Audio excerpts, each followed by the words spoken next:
Tarehe 29 mwezi wa 10 mwaka 2024 tunaenda kufunga kabisa mwezi wa 10 na kuingia mwezi Novemba, mwezi ambao utakuwa na matukio mengi sana. Pamoja na mambo mengine, ni uchaguzi wa rais nchini Marekani ambao unatarajiwa kutoa taswira ya mwelekeo wa special military operation pale nchini Urusi, ambapo Ukraine wanatarajia pengine wanaweza wakakutana na kisiki kama rais aliyekuwa zamani wa Marekani Donald Trump Jr. atapata nafasi ya kuwa rais kuliongoza taifa hilo la Marekani kwa miaka mingine 4 ijayo. Sasa taarifa ambazo niko nazo hapa ni zile ambazo zinahusiana na mamluki wa Marekani wameendelea kuuawa nchini Ukraine baada ya kujaribu kuingia pale nchini Urusi. Siku ya leo jeshi la Urusi limeripoti kuhusu mamluki kadhaa waliouawa wakati wa uvamizi katika mkoa wa Bryansk, wakiripotiwa kuwa na silaha za kupambana na mizinga pamoja na milipuko. Kundi la hujuma lilijaribu kuingia katika mkoa wa Bryansk nchini Urusi na lilikuwa na silaha nzito ambazo zimetengenezwa na mataifa ya magharibi kama Marekani. Hii ikiwa ni kutokana na video ambayo imetolewa na taasisi ya usalama na intelijensia ya shirikisho la Urusi FSB. Awali shirika hilo la Urusi lilisema kwamba mamluki 4 wa kigeni waliokuwa wakipigana kwa niaba ya Ukraine waliuawa katika shambulio hilo ambalo lilishindikana. Jumatatu FSB iliripoti kuwa doria ya mpakani na vikosi vya eneo la Bryansk viligundua jaribio la wanajeshi wa Kiev kuvuka mpaka katika wilaya ya Klimovsk ambayo inapakana na Ukraine pamoja na Belarus. Maafisa wa mpakani walisema wavamizi hao walikumbana na upinzani mkali na walipoteza wapiganaji wengi na hivyo kulazimika kurudi nyuma kabla ya kushambuliwa na mashambulizi ya makombora na mizinga. Wapiganaji 4 waliuawa walikuwa na silaha pamoja na vifaa vya kigeni pamoja na vitu binafsi ambavyo vinaashiria uhusiano na mataifa ya ambayo yanaitwa ni third countries, kwa maana ya mataifa rafiki kama bendera, ambapo mataifa hayo ni kama vile Canada, lakini pia tumeona walikuwepo wengine kutoka Poland pamoja na raia wengine ambao wanatoka kule nchini Uingereza.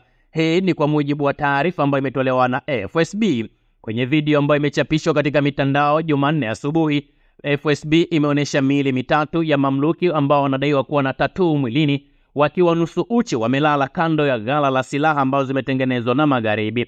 Silaha hizo zilijumuisha mifumo zaidi ya 12 ya makombora ya kupambana na mizinga aina ya AT-4 kutoka kule Sweden, mabomu ya Claymore ambayo yanalenga watu binafsi, bunduki, mabomu ya kurusha kwa mkono pamoja na vifurushi vya milipuko pamoja na shehena kubwa ya risasi pamoja na silaha ndogo.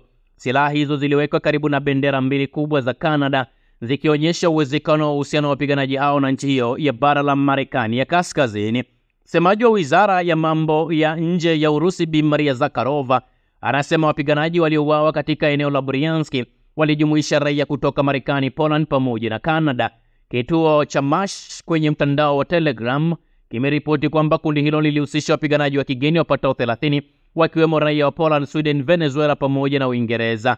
Kwa mujibu wa FSB, mwili mmoja wa wapiganaji hao ulikuwa na tattoo ya malaika aliyeshikilia bunduki pamoja na bendera ambayo imeandikwa Ranger na 2DBN, ikimaanisha kikosi cha pili cha jeshi la Marekani ndani ya kamandi ya 75 Ranger Regiment. Hata hivyo, haijabainika ikiwa mtu huyo aliwahi kutumikia kikosi hicho cha wasomi ambacho kinajulikana kwa mashambulizi ya angani, upelelezi pamoja na operesheni za mashambulizi katika mataifa mbalimbali. Video nyingine iliyochapishwa na FSB jana Jumatatu ilionyesha tattoo hiyo na mavazi yake rasmi ya kijeshi ambayo yametengenezwa nchini Marekani.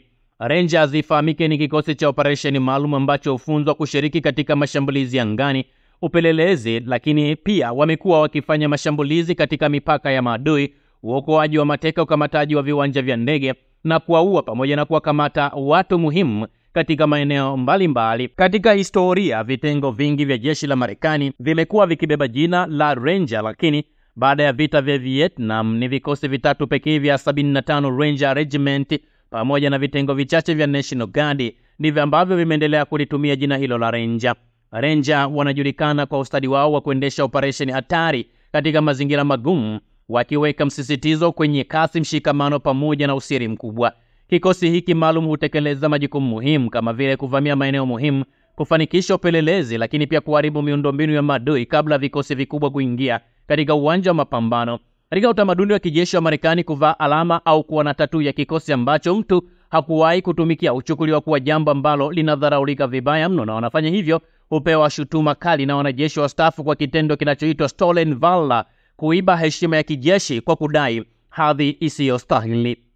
Wale wanaopatikana na kosa hili mara nyingi hukabiliwa na adhabu kubwa kutoka kwa jamii ya wanajeshi, kwani vitendo hivyo huwavunjia heshima wanajeshi waliopitia mafunzo magumu na kuhatarisha maisha yao katika majukumu hatari. Moja kati ya yale ambayo yameweza kuonekana ni pamoja na hao wa Marekani kutumia hivi vikosi kwa ajili ya kuisaidia nchi ya Ukraine. Alama hizi pia zimekuwa zikitumika, alama za kidini ambazo pia zimekuwa zikionyesha kama alama za kishujaa kama malaika, pamoja na mitindo mingine. Mara nyingi zimekuwa hizi zikichukuliwa na wanajeshi ambao wanawakilisha ule ulinzi wa kiroho, lakini pia zimekuwa zikitumika hizo alama kama kumbukumbu kwa wenzao ambao wamepoteza maisha, lakini pia zimekuwa zikitumika kama sehemu ya wao kujitolea kwa ajili ya kupambana ili kuweza kusaidia taifa ambalo linaonekana linaonewa. Kwa mujibu wa mtandao, Marekani imeonyesha kwamba wao ndio ambao wamekuwa wakihusika moja kwa moja kuisaidia Ukraine, hasa baada ya kuonekana kwa hiki kikosi cha Ranger cha Marekani au nchini Canada. Mwanajeshi mmoja wapo huyu ambaye ameonekana kuwa na hizi tattoo alikuwa ni miongoni mwa wapiganaji wanne ambao wameuawa katika uvamizi wa kuvuka mpaka ambao umefanyika Jumapili. FSB imezungumza baada ya ukaguzi wa wapiganaji hao walikutwa na hizo silaha, vifaa vya kigeni pamoja na vitu vingine kwa ajili ya mashambulizi.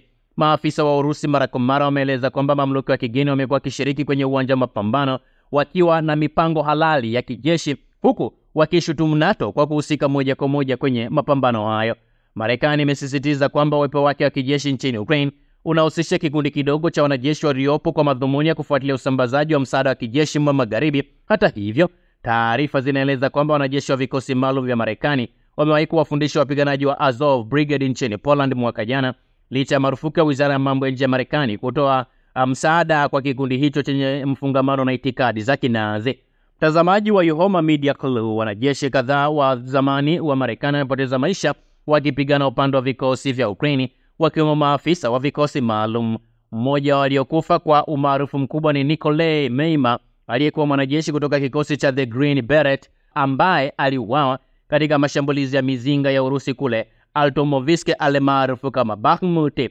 Mwili wa Meima ulionyeshwa kwenye video ambayo imetolewa na mwanzilishi wa kampuni ya kijeshi binafsi ya Wagner, marehemu Yevgeny Prigozhin. Kufikia March, Wizara ya Ulinzi ya Urusi ilisema kwamba mamluki wa Kimarekani zaidi ya 1113 walikuwa wamejihusisha na vita nchini Ukraine. Kati ya hao angalau 491 waliuawa, kwa mujibu wa taarifa ambazo zilitolewa na Wizara ya Ulinzi ya pale Urusi ikishirikiana na idara ya ujasusi ya pale nchini Urusi kwa maana ya FSB. Kwa hiyo popote pale pengine unakaa unazungumza, unajadili kuhusiana na kile ambacho kinaendelea pale nchini Ukraine, ni lazima ufahamu kwamba Urusi imekuwa ikipambana na hayo mataifa mengine ambayo yanapeleka mamluki pale nchini Ukraine, na hatimaye wanajikuta wanaingia kwenye bato ya kupambana na serikali ya Urusi, lakini baadaye wamekuwa wakipoteza maisha wengi wao. Na kama mliona kwenye ile video ambayo tuliposti juzi, ambayo ni video yenye masaa 3 ikionyesha makaburi ambayo wamezikwa mamluki pamoja na wapiganaji na raia wa pale nchini Ukraine ambao walijihusisha moja kwa moja au sio moja kwa moja katika vita na serikali ya Urusi. Usisahau kusubscribe, like na kubonyeza alama ya kengele. Asante.